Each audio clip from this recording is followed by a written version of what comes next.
ये कहानी एक ऐसे नायक की है जिसे पूरा देश जानता है, पूजता है। पर यह कहानी उस माँ की भी है जिसे उसी देश ने पूरी तरह भुला दिया। तो चलिए आज चंद्रशेखर आजाद की जिंदगी के दो बिल्कुल अलग अलग सच देखते हैं। चंद्रशेखर आजाद का ये अमर नारा ये सिर्फ कुछ शब्द नहीं थे, ये उनकी पूरी जिंदगी का, उनके वजूद का साल था। और यही वो आग थी जिसने भारत के स्वतंत्रता संग्राम को एक बिल्कुल नई दिशा दी। तो कहानी शुरू होती है एक युवा लड़के से, चंद्रशेखर तिवारी, जो बाद में इतिहास में आजाद के नाम से हमेशा के लिए अमर हो गया। पर सवाल ये है कि आखिर ऐसा हुआ कैसे। देखिए, बात है 1921 की। सिर्फ 15 साल की उम्र में जब उन्हें गिरफ्तार किया गया और मैजिस्ट्रेट ने उनसे उनका नाम पूछा, तो जवाब क्या था? जवाब था आजाद। पिता का नाम स्वतंत्रता और पता जेलखाना। बस यही वो पल था जब एक साधारण सा लड़का क्रांति का प्रतीक बन गया। लेकिन जब गांधी जी ने असहयोग आंदोलन वापस ले लिया तो आजाद का अहिंसा से भरोसा उठ गया। उन्होंने क्रांति का रास्ता चुना, एक ऐसी ज्वाला जो अब सिर्फ आज़ादी के साथ ही बुझ सकती थी। आज़ाद सिर्फ एक क्रांतिकारी नहीं थे, वो एक लीडर थे, एक विजनरी थे। उन्होंने हिंदुस्तान रिपब्लिकन एसोसिएशन की नींव रखी, काकोरी कांड को अंजाम दिया और फिर भगत सिंह जैसे साथियों के साथ मिलकर लाला लाजपत राय की मौत का बदला भी लिया। और फिर आया वो दिन, 27 फरवरी 1931, इलाहाबाद का एल्फ्रेड पार्क।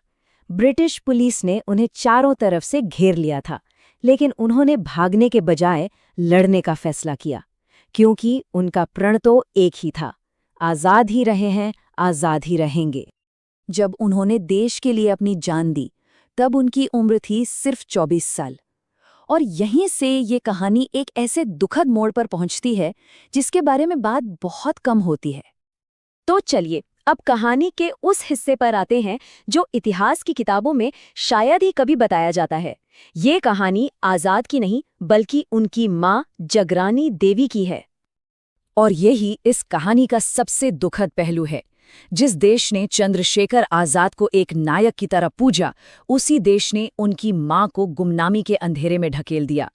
बेटे की शहादत के बाद जगरानी देवी की जिंदगी पूरी तरह से बदल गई। ये मानना बहुत मुश्किल है, लेकिन सच यही है। जगरानी देवी को उन्हीं लोगों से तिरस्कार और सामाजिक बहिष्कार का सामना करना पड़ा जिनके लिए उनके बेटे ने अपनी जान दे दी थी। जरा ये फर्क देखिए, ये दिल दहला देने वाला है। एक तरफ बेटे को शहीद का दर्जा मिला, इतिहास में सम्मान मिला, उसकी मूर्तियां बनी, और दूसरी तरफ माँ को आतंकवादी की माँ का ताना देकर गांव से निकाल दिया गया और गरीबी में जीने के लिए छोड़ दिया गया। उनकी तकलीफों की कोई सीमा नहीं थी। सोचिए, उन्हें गांव से निकाल दिया गया, वो जंगल से लकड़ियां काटकर और बेचकर अपना गुजारा करती थीं। जिस दिन बारिश की वजह से लकड़ी नहीं बिकती, वो भूखी सोती थीं। अपने बेटे की बस एक तस्वीर के साथ एक छोटे से कमरे में अकेली रहती थीं। आते जाते लोगों के ताने सहती थीं और आखिर में 1964 में वो अकेले ही इस दुनिया से चली गईं। तो इस कहानी से जो सोर्स है वो हमें क्या बड़ा और कड़वा सच दिखाना चाहता है। ये सिर्फ एक माँ की कहानी नहीं बल्कि हमारे समाज पर एक बहुत गहरी टिप्पणी है।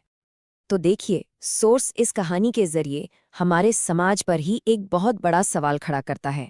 एक ऐसा सवाल जिसका सामना करना शायद हम सबके लिए आसान नहीं है। और जो बात सोर्स कहता है वो सीधी है और शायद थोड़ी चुभने वाली भी। ये है हमारे देश का सच। हम शहीदों को तो पूजते हैं पर उनके परिवार को भूल जाते हैं।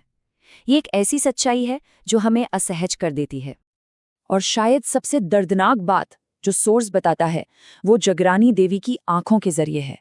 ऐसा लगता था मानो उनकी तकलीफ, उनकी आंखें ये कह रही थी, मेरा बेटा देश के लिए मरा पर देश ने मुझे मार डाला। तो आखिर में ये पूरी कहानी हमें एक सवाल के साथ छोड़ जाती है।